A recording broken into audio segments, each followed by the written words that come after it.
Hello, I'm Robbie Fowler and you're watching Redmen TV. Hello, welcome to the Redmen TV. It's the Uncensored match build-up show as Liverpool host European Champions Real Madrid in the UEFA Champions League Group B game. I've got Chris Payne, Jack and Jack Hart. Sorry, Jack. That was good. Yeah. I've got the lads with us to discuss the game. First off, let's start where the best place to possibly start. Steven Gerrard's post-QPR quote. No! Come on! Yeah, if we play like today, there's no chance of beating them. Yes, Stevie. Yeah, positivity for the captain. Absolutely. He's right though. I mean, he is. If we perform like we performed against QPR, we're gonna get fucking battered by Real Madrid. There's only one game we've played this season we might actually get a draw against them, and that's against Spurs. That's the one time we've performed well this season. If we play like any of the other games, we'll get snotted. Can we drag the pre-season Dortmund game into it as well? Let's do that. If we play like we did against Dortmund in pre-season, we'll annihilate them. They won't see what they'll never see us coming. But he's. We have that Lovren back as well. Yeah, he's. The Lovren from that game would be terrific. But like, look, Jack, let's just get all the bad shit out of the way first and foremost. It's obvious, isn't it? And that's what a lot of people were saying during the game and after the game, is that the performance that Liverpool put in, particularly in that first half against QPR, if we replicate that at Anfield on Wednesday, Real Madrid will, by all accounts, absolutely wipe the floor with them. The game would have to be stopped early, I think. Yes, we would need an 8 count. 45,000 people, probably 40,000 people throwing the towel in. Refunds. Yeah. Yeah, won't be pretty. Maybe Sunderland-style refunds. What, the players give the fans the money back? Yeah. But are they covering travel as well? We're not going to play that badly again, though, and we all know that. Yes. So... Sorry,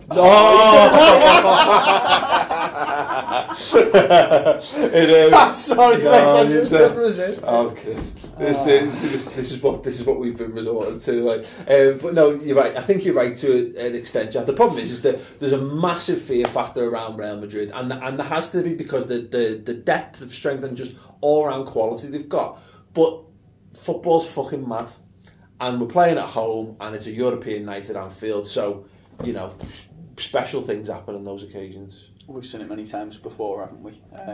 We also know there's two teams there who don't like defending particularly, so let's go into it feeling optimistic and like we've got a chance.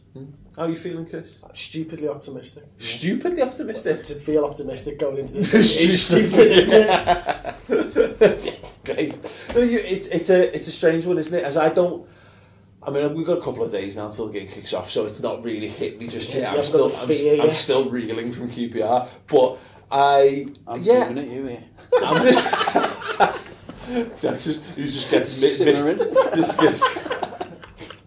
The master of high fives, Jack Hart, on Redmen TV. That's 3:49 on the goal reactions bit if you want to know what we're talking about. Yeah, it's going to be a fist next time. Yeah.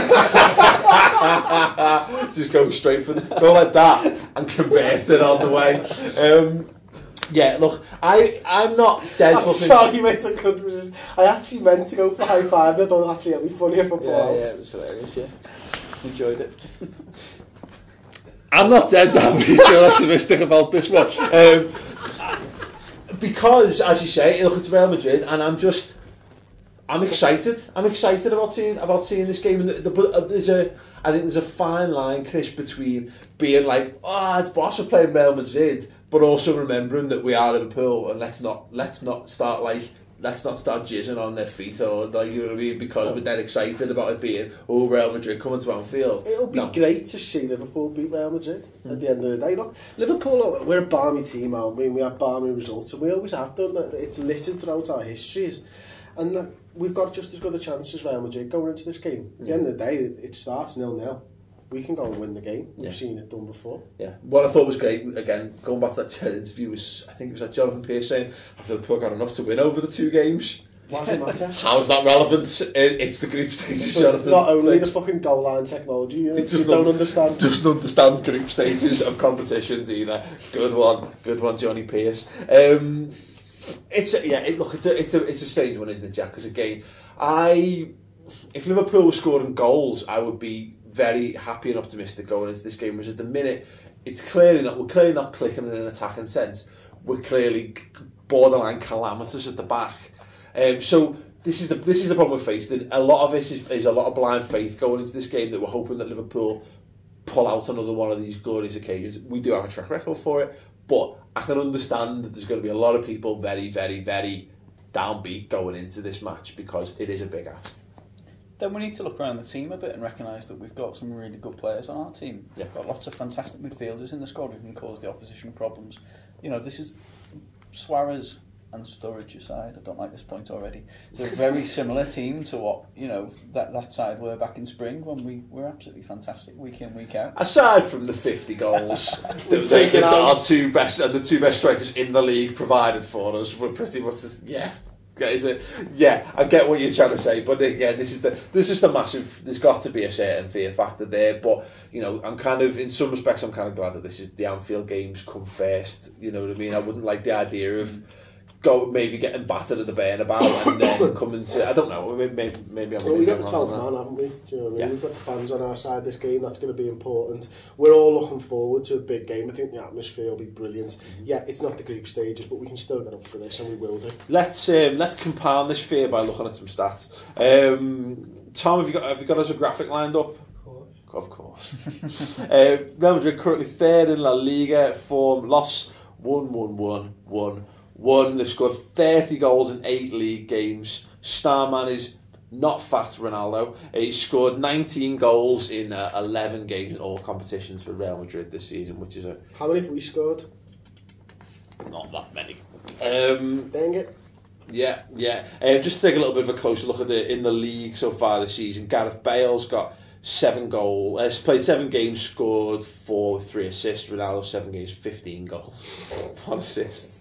Benzema 6 games, 3 goals, 3 assists. So that's a pretty formidable forward line against Mario Balotelli, who has scored in this year's competition. Yes, he does. He's on fire. Yes. Lunatic Rats. He has scored at Anfield in this competition, which has got to be a positive. Yeah. That'll be the one. We've just got to be grateful we've got a fantastic, efficient defence then who can block anything out. This game's going to be fucking brilliant. I am going to convince myself that this is what I believe. And we were playing possum against QPR because they had scouts there. That fella, if Real Madrid had a scout there, he'd have got pissed after the game, forgotten all about it. They'd phone up Real Madrid, yeah, don't worry about it, we got this. Don't worry about it. Rest everyone. My secret hope is that we've done a Mourinho-esque thing where Sturridge actually isn't that injured. But we're just keeping him ready for Madrid. I would kiss you if that happens. I would actually kiss you, mate. I'd fucking hug you. I'm close to doing it now. No, it's fine. Let's hope he's. I don't want Darren Sturridge to be injured for this game, but no, it'd be lovely. I don't think we can rely on that by the looks of it. 2 to 4 weeks. It's devastating because we were coming into the QPR game and the Real Madrid game going, Daniel Sturridge is going to be back. He's going to be firing. We're going to have our best team out, and all of a sudden, this is the problem. Because the question, Jack, is how do we approach this game against Real Madrid? Because, as you said, they're not necessarily the most solid at the back, but we'd say let's go and fucking blitz them, but we don't have those goals in our team. No, we haven't got that dependability up front to know that when we do get forward, we will finish these chances. But we've just won 2 league games. We've got Lallana, who's come into real form over the course of the last 4 or 5 weeks, and Coutinho's put in a few fantastic performances there for us and away on international duty. So there's positives in there. Johnson's come back in and looked, much improved. Yeah. And let's hope Moreno's involved. And then if then we've got a good basis to when we've got the ball to try and get forward. I really think we've got to go with 2. We've got to go with 2 up front in this game. Yeah. Because if we try and part them, because sorry, I was thinking about like the Chelsea game last season now, and you said this at the time because we were maybe a bit naive and we probably should have just played really defensive and just tried to get that. Except we went 2 going out and Chelsea punished us. But I don't trust the Liverpool side under Brendan Rodgers that tries to be too defensive. So it makes sense to go in a more attacking vein. But do we have the ability to deliver that? I don't know. I can see the merits of going 2 up top. I'd personally like to see us go 1 up top. Maybe not a conventional forward, someone like Sterling or something that will worry them because of his pace. and then maybe, as Jack sort of alluded to before, rely on the fact that we've got good midfielders, and let's see if they can just sort of make something happen. Now, I'm not saying we should play defensive, but I think the first and foremost for me, to get Joe Allen on the pitch somewhere, and keep the frigging ball for the first 20 minutes. Don't let them play with the ball, and that's it. Just defend like that. Just play with the ball. With a home team, and we've got players who can pass the ball. Yeah, you know, we should be able to keep the ball for sustained periods in that game. There's no reason to be. They've got really good forwards, but we've got really good players who can pass the ball around and keep hold of it. There's no reason to be absolutely terrified. You know, we won't concede if we don't lose the ball. We're not going to have 100% possession, obviously, but nice though. It certainly will be. Yeah. But we'll have sustained periods of possession. Players we've got on the team. Yeah, I want to see us in. I think you're right. I think the midfield is going to be key because I want to see us shit them up. You know what I mean? I want to see us go in there and treat this like we would treat the Derby or the Manx. Come to Anfield and just, you know, we'll have the cop in that, doing that wall of noise thing that we did against Man City last season, you know, just constantly fucking booing and hissing and, you know, pantomime shit every time Real Madrid get the ball, and I want to see us just trying to bully them and really make them, you know, give them a battle, because they don't get that. They don't get that in La Liga, and it's telling that Atletico Madrid get some change out of them. And a team that, you know, under Simeone that has that battling quality. Like, I want to see us our midfield just put them under pressure, because I don't know enough about Mendy and their midfield, but I know that they don't have. I mean, similar to us, they don't have a genuine stopper, and like the Makalani role doesn't really exist these days. Like, but I want us to fuck them up physically in midfield, and also then turn around and say, who's playing in the 10 for us? I want someone in that 10 who's going to cause them problems, and that for me would be Sterling. I think if we're not going to put him up front, as I would like to see him play, I think we should put him up front with Mario Balotelli if we're going to play two up front. But if not, I'd put him in that 10 and just let him do whatever the fuck he wants. Just put them under constant pressure and see how they handle us. That's how I do it. Let me know how you would do it in the comments underneath. How would you start? You know, what kind of tactics would you go for? If you just want to go with a general approach, should we try and park the bus and just get a point? Because would you be happy with it coming away with a point against Real Madrid? I think a lot of people probably would be. Well, I think these two games against Madrid are massive in this group, aren't they? You know, and I think if we can get I'd rather get 3 points in one of the game than a point. You know what I mean? I know that's bloody obvious, like. But if we're going to go into, we may as well go and try and get a win, because everyone thinks we're going to lose. You'd rather 3 from 2 than 2 from 2. Yeah, definitely. Yeah. Oh, absolutely. But this is it. I think if you're going to go for it, go for it. I mean, and this is what I was saying about our first year in the Champions League. I'd rather us go out fighting than just play shit on Brendan Rodgers' Liverpool style football that doesn't suit us and fuck it up and look stupid and go out, you know what I mean, with a whimper. The problem is, as I say, have we got enough goals in that team? But that for me is about Sterling stepping up, Lallana stepping up, and Jordan Henderson stepping up. I think they're going to be the three key players to us. And then if Balotelli shows up, you know what I mean, goal scoring Balotelli shows up for this game, then hey, a bonus, we could really give them a problem here. But if he doesn't, then you know it's going to be up to the midfield to get the goals for us if we want to come away with the 3 points. While we're here, I want everyone to nip over to their Twitter accounts or get out on the phone and vote for us in the Football Blogging Awards. We're through to the final. I've said this a few times. We've made it to the final, so if you voted for us through the week, those votes have all been wiped clean now. We're on the push, the final charge to the finals. Vote again, basically. Copy and paste what's written on the on-screen graphic there, voting for Redmen TV and the FBAs, etc. Go and do it now. We greatly appreciate that. We want to batter Arsenal Fan TV. I've seen they're getting loads of votes at the minute, and I can't lose to them. I just can't. So go and do that. Can't lose to full-time Devils either. Not losing to them. Not losing to these usurpers, these people who come in and try to steal the fan channel throne from us like you mean. Not happening. Not on our watch, but it's down to you. Go and vote for us straight away. And you can also go and vote on the website as well. If you want to vote twice, vote on the website as well. And that's the way you can vote more than once for us. That would be absolutely fucking tremendous if you could do that. Chris, you had some difficulty before filming. Coming up with your lineup for this game. He put Sterling in twice on 2 separate occasions. So let's see what you got. Oh, I can't leave me away. No, I'm kidding. Mignolet goal. Johnson, Skirtle, Lovren, Moreno. Then 2 defensive midfielders of Gerrard and Allen. 3 midfielders: Henderson, Lallana, Coutinho, and Sterling up top on his top. Wow. Never going to happen. Never going to happen, but I can dream. You can dream. Jack, have you got any thoughts? I've got the same back four as Chris, hoping that Moreno comes back in. Gerrard. Change the keeper. No, Sorry. we changed the keeper. No Mignolet's fine. Not Jones. No. Gerrard defensive midfield behind Henderson and Allen, with Coutinho supporting Sterling and Balotelli up top. Although thinking back to the big win against United a number of years back, the temptation to put Lucas in there to double up and help out the fullbacks is quite strong as well. Yeah, I mean, the problem is that if we do that, we're going to end up with Lucas and Gerrard in midfield essentially, and no, just nah. But if we want to put, I still maintain if you want to play Lucas as the defensive midfielder and push Gerrard further up the pitch, fine, got no problem with that. Lucas and Hendo, if you wanted to sit a bit further back.